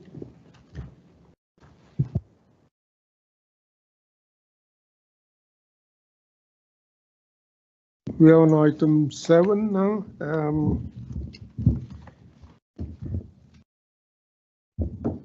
This report is gives an overview of the academic progress and outcome for children and young people with SEND from 2022 to 2024, strategies to support schools and settings in mobilizing the right support for children and young people at the right time, impact to date. Aretha Banton will be presenting this report. Thank you. Thanks, Chair. I'll sort of introduce it. We'll do a bit of a tag team if that's okay. So what we tried to do here is capture an overview of the academic progress and outcomes for children and young people with special educational needs and disabilities in Ealing. And we've tried to capture some of the strategies that we've developed across our early years teams and across Ealing Learning Partnership to support schools and settings to mobilise the right support for children and young people at the right time to ensure that they can maximise their potential within our schools. So that's what we tried to do here, and I think what we'll do as a team is just pick out some of the key messages that we wanted to convey today and then open up for questions. So Aretha's going to just give a quick recap of the context in Ealing. Thanks, Julie. Thanks, Chair. So I'm just going to set the scene and then I'm going to hand over to Samira, who's going to give a bit more detail in terms of early years, and then back to Julie, who will give some more details about school children in general, their progress. But just to set the scene, in Ealing, we have quite a high number of EHCPs, and that's projected to rise. We're currently at 4,000 plus EHCPs. So yeah, you've got the data in front of you, given 2020, let's have a quick look. Previous data, but our current data is about 4,000. We have about 15% of the population in schools with SEND needs. That's about the national average. Primary schools are higher than the national average, so we see more need in the younger years groups than we have in the older year groups. With the older year groups, so our high schools or secondary schools, just slightly above the national average. So we've got a bit of a rise in primary and a plateauing off in secondary. However, that bulge is predicted to move through as children grow and develop, and therefore we'll see the rise going through. There is a strategy in place to support schools to support the complexity of needs that are coming through. And there's some brilliant work that ALP do, working directly with schools in terms of their teaching and learning, their curriculum and their inclusive practices to embed some of that in our school settings. Our priority here is to do some early intervention and get in as early as possible, making sure our practitioners are well trained. Our school workforce is really important, but also making sure that we work really closely with health, social care, and our voluntary and community groups to make sure that we're giving the right support at the right time and in the right location. And part of our work is to connect all of that together and deliver our SEND strategy, which runs until 2027, which has 5 priorities. One is specifically focused on early intervention, one is on transitions, one is on commissioning and quality of plans, and the last one is on communication and co-production. And so with all of those tenets drawn together, this is part of the key work that drives the outcomes for our children with SEND who perform quite well in our schools at present. But they do need that whole holistic wraparound care to enable that to happen. And that's kind of what we do in the SEND inclusion space. I'll hand over to Samira. Thank you. Evening, everybody. The support that we've been providing to our earliest settings and schools has been primarily around our visits, our training, but also a real focus on developing multidisciplinary resources as well for our early years workforce. And just a few points I'll share with you, which are in the notes already. So some of the multidisciplinary resources that we've developed are the communication handbook and training modules that have been developed with our speech and language therapists alongside our earlier specialist teachers. We've also looked at we've recruited an early years consultant who has specialism in neurodiversity and SEND as well.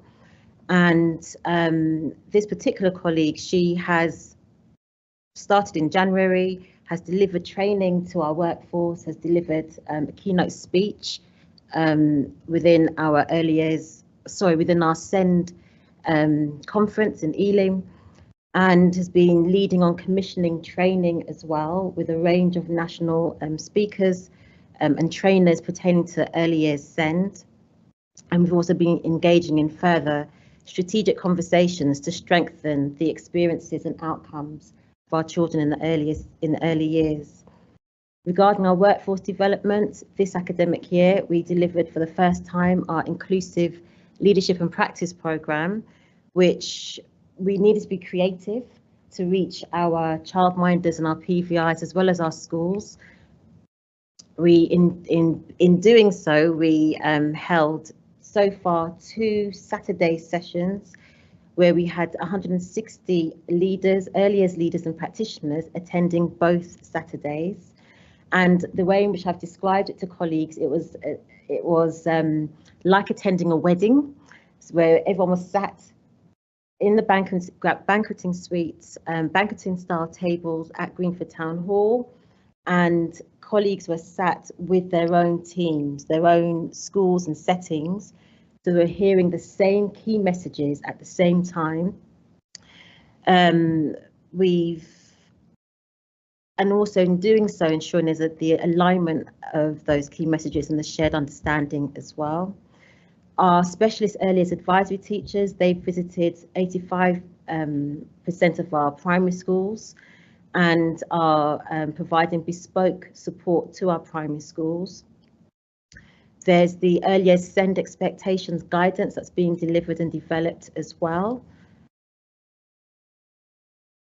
Additionally, we have our SEND early years SEND multidisciplinary collaboration group, and this group has devised and drafted a support document to support transition conversations pertaining to children with learning differences and disabilities when they transition from an early years setting to a reception class in primary schools. And we've also gained approval from the Early Years and Early Help Partnership Board to deliver the Inclusive Leadership and Practice programme that has been delivered already to our early years workforce, but to broaden that delivery to our partners in health, education, social care, our community and voluntary settings as well, to enable those key messages to be the alignment of those key messages with our workforce, but also with the partners working within early years from birth, antenatal, right through to reception as well. And lastly, we have our annual Early Years Transition Conference, and this year we have a sharp focus on supporting the needs and the transition arrangements for our children with learning differences and disabilities. Thank you. Thank you. Councillor Black. Oh, okay. Yes, go ahead. So what Samira didn't comment on is outcomes, and I suppose what I want to demonstrate through this report is how well our children do, and how that has improved over the last 3 years for children with SEND support and those on plans. And certainly at the end of early years, and looking at the number of children that reach the good levels of development, children in Ealing now achieve well above the national, and that's a big improvement from 3 years ago. And that trend carries on through primary school, through the phonics screening tests in year 1 and 2, and at the end of Key Stage 2, which is obviously a statutory assessment point, when you'll see that children who are on SEND support and those with plans continue to achieve well above national and indeed London, and it's something that we should feel really proud of, I think. And I think what that tells us is something about consistency, and one of the biggest challenges in any locality of schools is getting the best practice to be common practice, and that is what the Ealing Learning Partnership is about, and what Samira's Early Years Partnership is about as well. So some of the ways in which we're trying to get best practice, everybody's practice, is to connect up our leaders at every level, our governors, our head teachers, our senior leaders, our leaders of SEND in schools. And in primary schools, every school is part of a learning cluster of 15 schools, not geographical, but grouped together right across the borough and led by serving head teachers. And within that cluster, we've got clusters going on within clusters. So we've also got 15 leader SENCOs, special educational needs coordinators, working together. And that has been a massive motivator and really helped us to avert what is really a retention crisis, because if there's one group of people that are leaving the profession in droves, it's our SENCOs, because it's an incredibly tough job. And for many SENCOs, the amount of paperwork and bureaucracy is actually detracting from the impact of the interventions that they want to be leading for children. So I think what we've managed to do is avert a bit of a crisis of retention, and now SENCOs are feeling less isolated, much more supported by their peers. And even better than that, what we're trying to do is to use this concept to be able to move expertise that has been developed in one school to another school, so that teachers are better equipped to meet a broader range of needs within their own classroom. And we think Ealing's quite ahead of the national trend here. We know that the SEND inquiry that's going on, we know that there's a crisis in terms of the cost of plans and the pressure on councils and the pressure on schools. And the only way, well, there's several ways that we can try to avert that pressure, but one of them is to better skill up our workforce. And so what the Ealing Learning Partnership is really set to do is make sure that we've got really strong programs for developing teaching assistants through the apprenticeship routes, that we've got training and development going on at every single level within a school, and that leadership is well supported. So what I hope the report does is really set out some of the ways in which we're doing that. And just last month, we've launched our very first Festival of Learning, where 50 schools opened up their doors for the month of March, and we published a programme of, I can't remember, there were hundreds of opportunities for professionals to move around the borough and see best practice going on. So that's just a bit of a snapshot, and certainly in conjunction with the work that Aretha's doing in her team, launching what's called a Send Expectations Ordinarily Available document, which sounds a bit of a mouthful, but what that does is sets out a set of guidelines and expectations for what every classroom teacher and what every school is expected to provide by way of interventions and high quality support routinely for children with special educational needs and disabilities. And that is before, if you like, children, before any requests for statutory assessments that might lead to an education, health and care plan. And again, this is all about consistency and standardisation, and if we can get that, we'll be a long way ahead.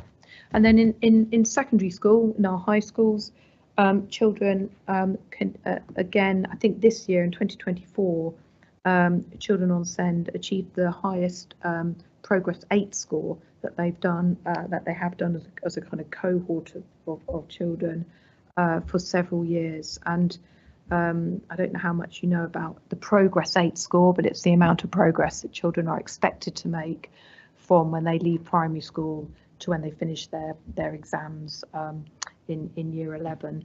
And the national measure of progress bizarrely is set as 0, which just means that they've achieved what they were expected to achieve. So if you get above 0, that's good, and if you get below 0, that's not so good. And it's interesting because nationally, children on SEND support, or sorry, all children on SEND do very poorly in schools, achieving, I think it's more than half a grade less across all their subjects at the end of GCSE than they are expected to do based on their starting points when they're 11 years old. And in Ealing last year, those children were nearly hit the expectation. So I think that's a really strong trajectory of improvement. And similarly, the kind of collaboration that goes on across our secondary schools mirrors the kind of collaboration that goes on in primary schools. But in particular, we've done a lot of very focused work on pathways into education and training. We know nationally that young people who are on SEND support are generally less well provided for at the age of 16 and have fewer pathways and options. And quite often the system isn't really well set up to support and monitor those young people as they move on to college and even into kind of employment. And that's obviously our aspiration for our young people to be independent in that way. So we've had a huge focus on work-based workplace experience, on provision and guidance, on really strengthening our links between schools and our local colleges.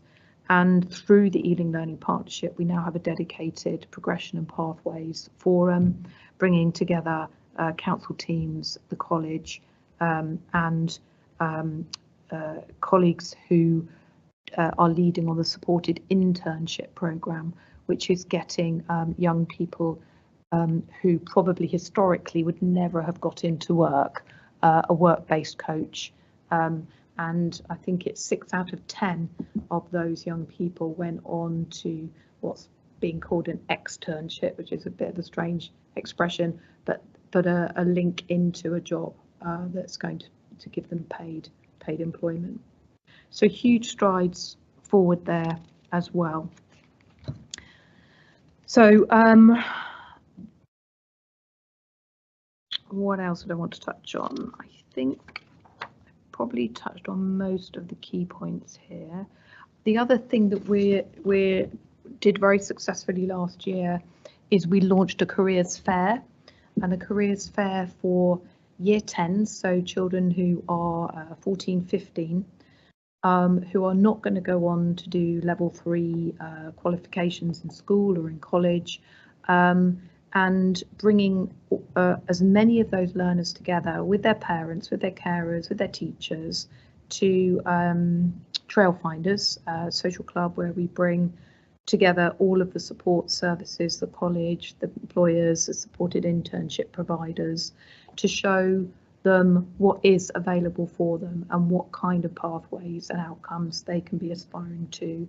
And even better than that, we've actually been tracking that cohort, so we're able to see whether the advice and guidance that we gave them last year is having an impact this year on their choices.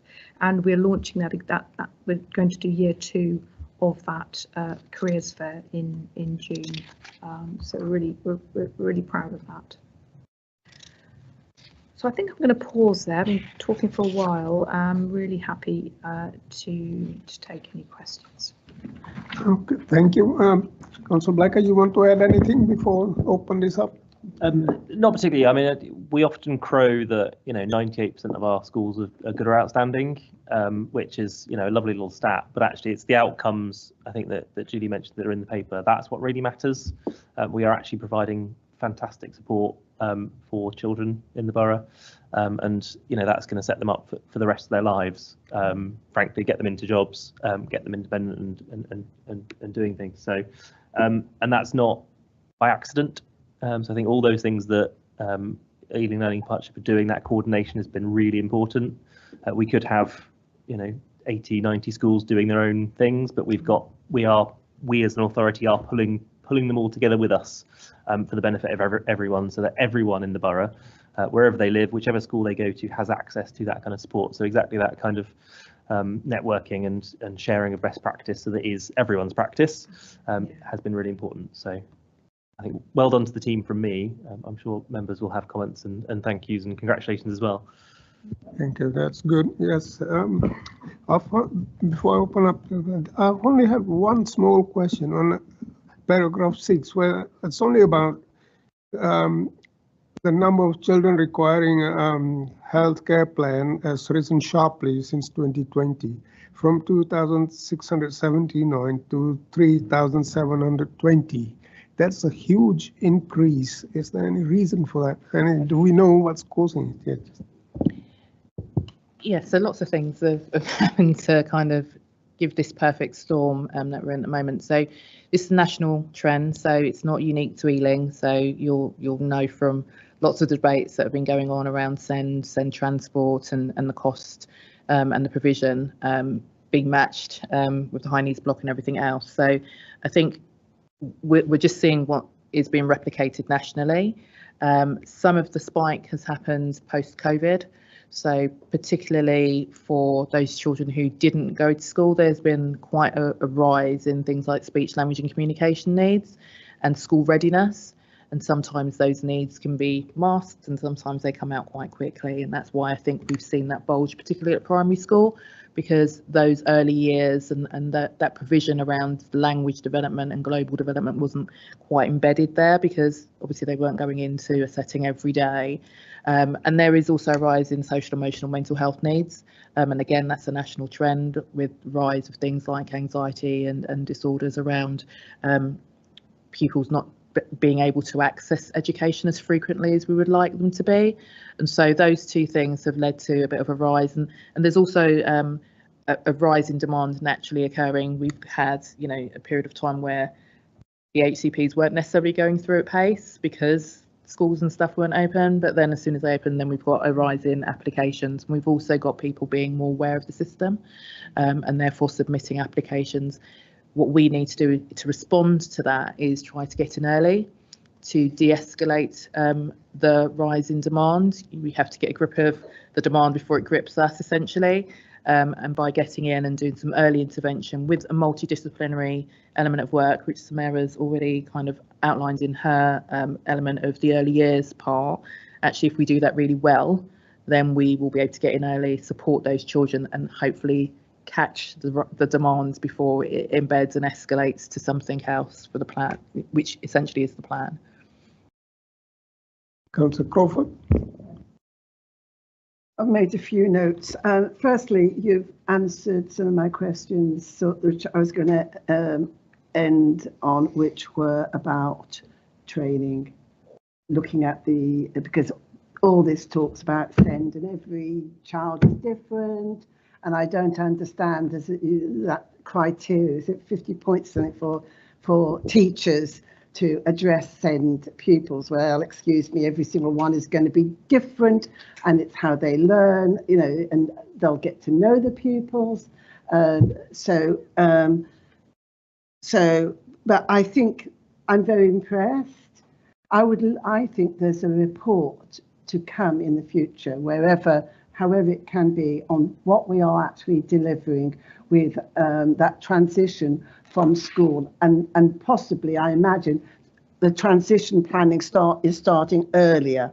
It has to in our special schools if you want them off transport. So, and because it has identified problems where they're not ready, you know, for any, or not some youngsters are not ready for any sort of work experience because they can't get there. And the question is whether, if there's, you know, much more structured intervention, maybe more home-based and out of Ealing, we can actually do some really good work with parents, what they can follow up on. So I'm just going to talk about a few points because I think we're running late. So I think that's a report, and it goes with the desire to, you know, to get young people into work, and people, you know, with additional needs. So important.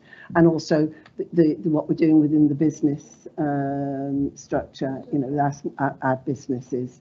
Because, you know, it's fabulous. So, right, I don't understand. So just a couple, about 3 points. One is the data on page 26. It's year data, and while it shows a trend, it doesn't really show the direction of travel to me. I would prefer to have like a 4-year, you know, set, you know, data, particularly covering those pupils who experienced COVID, to see what it's like before COVID and what it's like and what's happening now. So I just, you know, found that a bit inadequate. So I'd like to know how the outreach offer to mainstream school has been refined, because we are supporting many pupils with SEND in mainstream school, and I'm interested. I was very interested in hearing the 15 schools clusters and the work you're doing and the sort of the support you're giving to SENCOs. I hope though those clusters are mixed schools, so a primary and a mixed with primary and senior, because we're not really talking much about the transition from the primary to senior schools, and that's really crucial, especially if you've got you know, an additional need. And yeah, that's a big learning curve. And well, I'll leave that because I think you've done that. Sorry, it was just one other. Yeah, it says, I don't understand this, because from January 24, there have been 8,250 SEND pupils in Ealing. Can you clarify why there are only 11 now with an EHC plan? Or is this a data gap.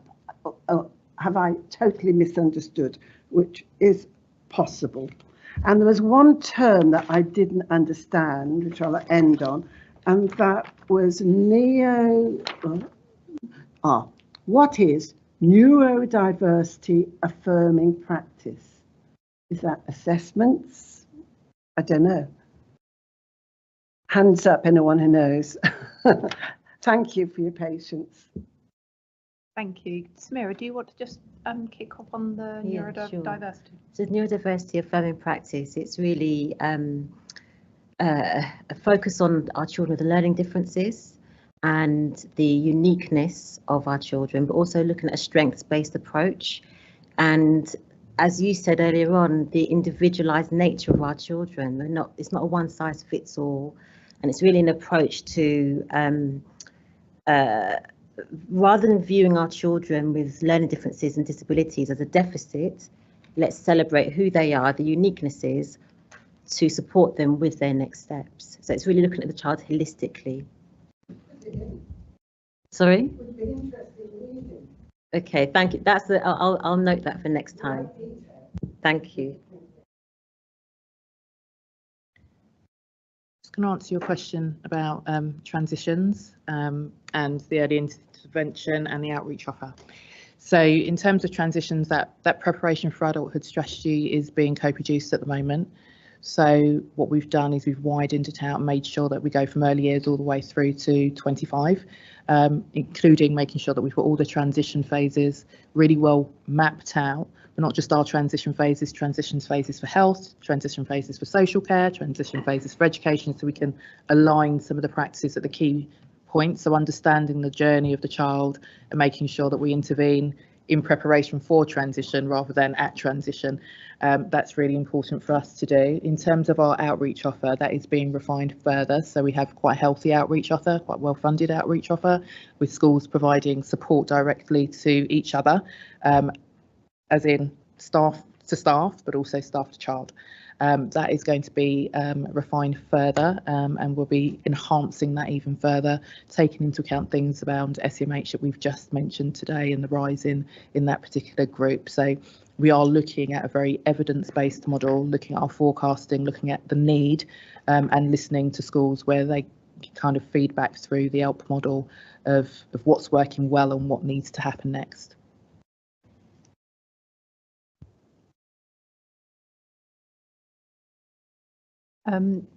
Thank you, Councillor Crawford, the comment about the overview of data. I think there's a really valid point, and I think it would be very useful to have a pre-COVID and post-COVID data capture, particularly for these children.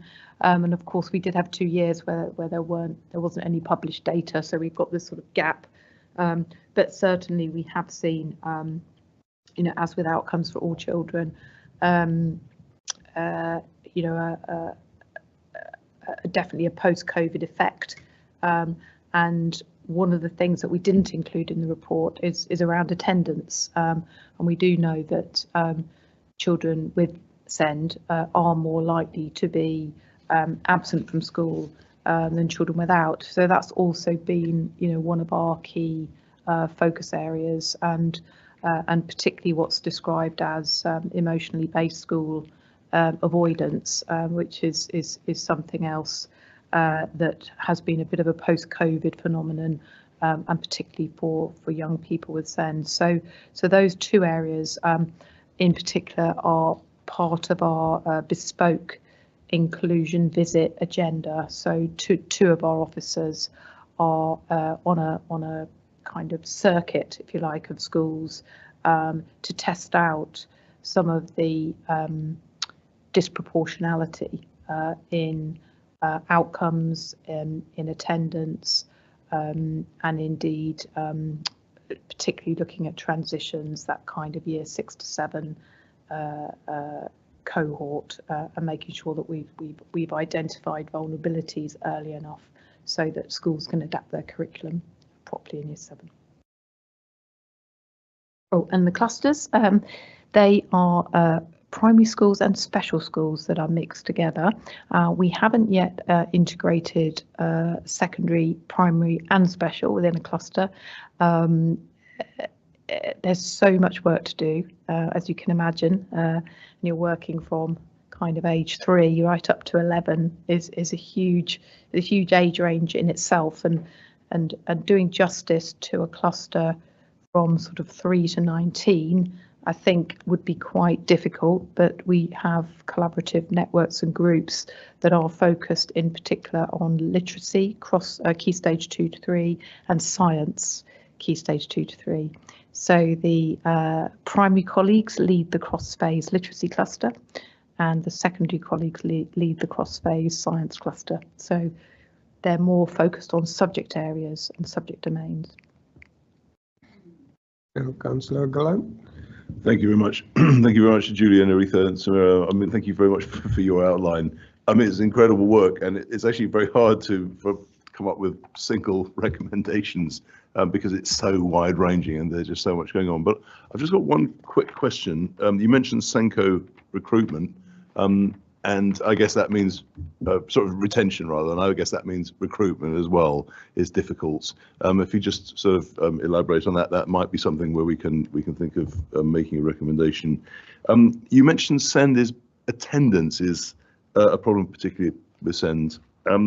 Are you engaging enough with parents? And it's a wider question. Are you engaging enough with parents? I mean, parents. The word parent hasn't been mentioned very much tonight, but that's obviously you obviously do. Perhaps that's something where you could think about more coordination there. Yeah. Recruitment and retention was the first point. We for Senkos. Yes, yeah. For Senkos in particular. We launched the Ealing Learning Partnership, launched a collaboration with the Skills and Employment team in Ealing to try and make better use of the apprenticeship levy, which largely was going back to the Treasury in Ealing and not really being used as effectively as it could be. So we've channeled that levy to try and, achieve quite a lot really, which is firstly to draw a group of possibly parents with expertise of SEND as parents into the system, into schools, and give them a route to work with children and with professionals. I think we call it train, retain. So training has a massive focus, and that's all through our published CPD program, which we're very proud of. And what's the other one? And kind of moving people about. So secondment, school to school, work shadowing, new Senkos, making sure they're buddied up with an experienced Senko, making sure they're not overwhelmed, are some of the strategies that we've used to kind of hold on to people. And also quite a lot of our Senkos are not just, they're sort of working on behalf of the partnership now. And that is also a very motivating thing to know that your skills and experience are being used, for the benefit of other schools, and that's been a huge motivator. Working with parents was the other one. Yes, I mean, attendance. I mean, attendance. Yeah, in particular, I mean, it's the complexity around particularly children who've become what we call persistent absentees, who may have an additional learning need or even possibly an unmet need or an unmet trauma, has been a focus of our teams. We've been working with the mental health in schools team, trying to triangulate better support in school, and all sorts of things to really coax children back into school, because we see school as such a big safety place of safety for a lot of our young people. School-based mentoring, school-based counselling has been very, very impactful, and in fact, although in 2022 our persistent absence rates were quite worrying, we're now actually doing pretty well, and our persistent absent rates are now better than the national, and certainly better than London. So, you know, we have made headway, and I think, but we've got more work to do. Councillor Deal. Just a little point, Julie, for you. I was going to ask you about NEET services, NEET, young adults who are not in education and in employment. Yeah, I think we are working in partnership, a local authority with the West London College, as well as the Job Centre Plus. We are providing service to these young adults, but we haven't got any data whether they are getting any jobs. You talked about the internship and externship. So do we have any data whether they are achieving any employments or not? Or we need to do some more work? I think this partnership work is going on for a long time. We don't know what's happening with the employment, because the central government at the moment talking about the employment even for the disabled children, people who have a disability, people with the disabilities who are able to seek jobs. They are encouraging people to go and find jobs. That's what I was thinking. Have we got any data about these young adults? So you said 6 out of 10 they have achieved employment. No. External. Yeah. I have forgotten. Externships. Yeah, that's right. Thank you. We did do a full report on young people not in employment, education and training for this panel. I can't remember the date of it, but within that report we did have a full section on young people with SEND, where we did present quite a lot of statistics, and we also tracked it through with other parts of children's services, so connections, the work that the connections team do. But it does remain a key focus of our SEND strategy, and it's that bridge, and particularly what we're really keen to work on with the colleges is it's not so much transition from 16 to 17, which is very good, but dropout rate at 17, and certainly what there is has been a trend that when young people do leave the kind of holistic support of school and go into college, that they don't have the same degree of pastoral support and well, not care, but that sort of same amount of hours really that keeps them in college, and so that sort of dropout rate 17-18 is something that we have been concerned about and that we are following through with our college partners. But things are much better in terms of the breadth and quality of provision in colleges now for those young people. But there's a lot more to do. Need to propose to have technical colleges back so that children can learn skills. You should. Yeah, well, I mean, yeah. I mean, certainly, I would agree that the offer has been very narrow and limited for a lot of our young people, and we really hope that will change. Yeah, just to add to that, Councillor, one of the things that we're looking at, and you mentioned West London College, but we've also got West Thames, and one of the things we're looking at is making sure that we've got the right provision for all children, including children with SEND, and so we're looking to expand some of that provision at those colleges to make sure that actually we've got local provision that meets local needs, and then looking a little bit further. So Julie spoke about post-16, but we also do post-19 transition, because sometimes the courses might take a little bit longer and sometimes they might need to repeat or swap courses in between. So it goes up to post-19 for us.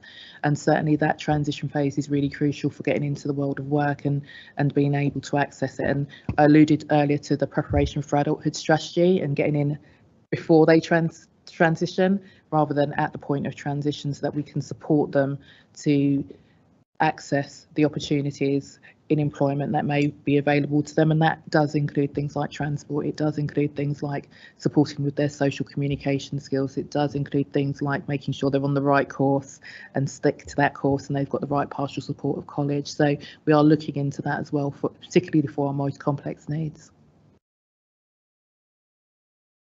Thank you. I don't have any other questions. I can't say. Councillor Blecker, you wish to add anything in conclusion? No, I think you've heard from me enough tonight, and it's getting late. Thank you. Thank you. So the report is noted, and because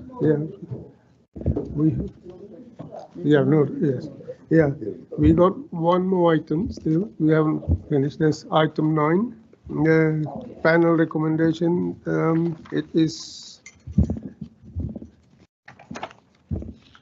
There's an appendix there on page 43. If you would like to have a look, any comments? Chair of our office, Cornelia. Yeah. I think I need my glasses. Yeah. It's a very small light. Yeah. I got magnifying glass. You have. But I tried it with my glasses. Yeah, that's okay. Yeah. That's Anything? Yeah. Anything? Councillor Glenn, want to add anything? Anything on that? I mean, I'm happy with it in its thrust, Chair, but I think it needs some refining, and we need to add in some elements that have come out of this evening as well. Yeah. I think. I would say, do we have another go at this? Or is this the final? That's it. This is a final. This is what's going to go in. Yeah. So if I can just add, a little bit of refinement can be done because it will also go to OSC. Yeah. In about, I think, around May or June. So it has, and that's before it goes to cabinet. Yes. Yeah. Yes. Okay. Thank you very much. Yeah. So meeting is closed now. Sorry. Thank you very much, Chair.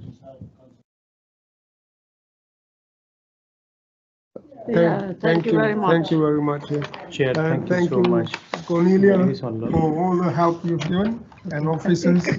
Thank you. Yes, thank you. And sorry, Councillor Gallant, you mentioned something about some more recommendations to come from this meeting. So when, isn't it better to say what those are now? Well, I'm searching. I'd like to make one. I'd like to just reinforce, if I may, with SEND.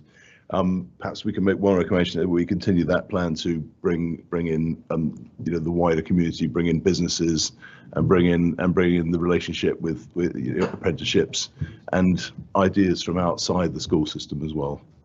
Would that be fair? Yeah. Yeah. Thank you very much. Sorry.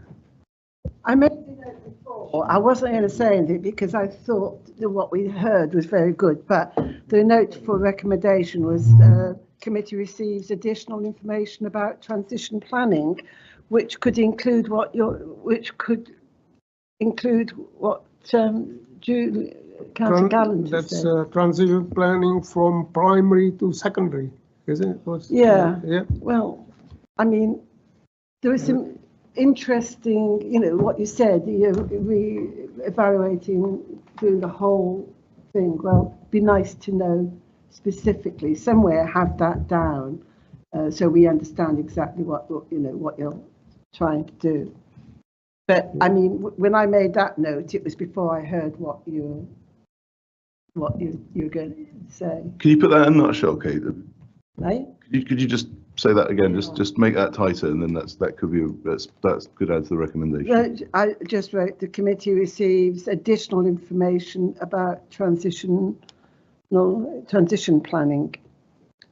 to, I don't know.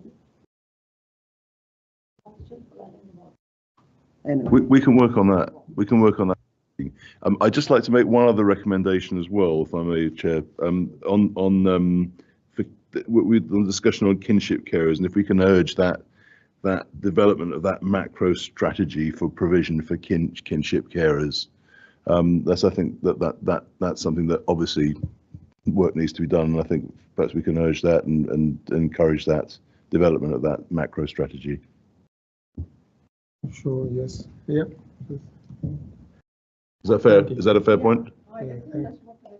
Yes, he's very much he's onto that, and I think that's where I think there could be help from that from members and from experts as well. Okay.